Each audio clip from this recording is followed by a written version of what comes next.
ব্র্যাগার বুকে এক টুকরো বাংলাদেশ। তো এখানে বাংলাদেশ যে কমিউনিটি সকলে এখানে আসছে, আমাদের এক ভাই রেসিডেন্স কার্ড পেয়েছে এই উপলক্ষে। ইউরোপের একটা রেসিডেন্স আসলে প্রতিটা প্রবাসীর স্বপ্ন, যেরকমটা আমি বলে থাকি। তো আমার এক সিলেটি ভাই তার রেসিডেন্স কার্ড পেয়েছে। এই জন্য আমরা যারা এখানে ব্রাগা শহরে বাঙালি প্রবাসী আছি, বাঙালি কমিউনিটি আছি, তো তাদের সবাইকে একত্রিত করে দুপুরের একটু আয়োজন করা হয়েছে ডাল ভাতের, যেরকমটা দেখতে পাচ্ছেন। তো ধন্যবাদ আমার সেই ভাইটাকে, সাইফুল ভাইকে ধন্যবাদ এরকম একটা সুন্দর আয়োজন করার জন্য। কারণ একটা রেসিডেন্স কার্ড পাওয়া মানে খুব খুশির একটা খবর, কারণ সে তার প্রিয়জনদের সাথে দেখা করতে যাবে বাংলাদেশে, এর থেকে খুশির খবর আর কি হতে পারে। ধন্যবাদ ভাই, সাইফুল ভাই আপনাকে অসংখ্য ধন্যবাদ। আপনার অনুভূতি কেমন ভাই? খুব ভালো। হ্যাঁ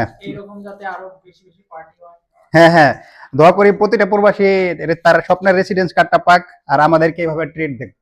তো ভালো থাকবেন, সুস্থ থাকবেন। আপনাদের জন্য বিশেষ দোয়া কামনা রইল যাতে করে আপনারা আপনার স্বপ্নের রেসিডেন্স কার্ডটা পেতে পারেন।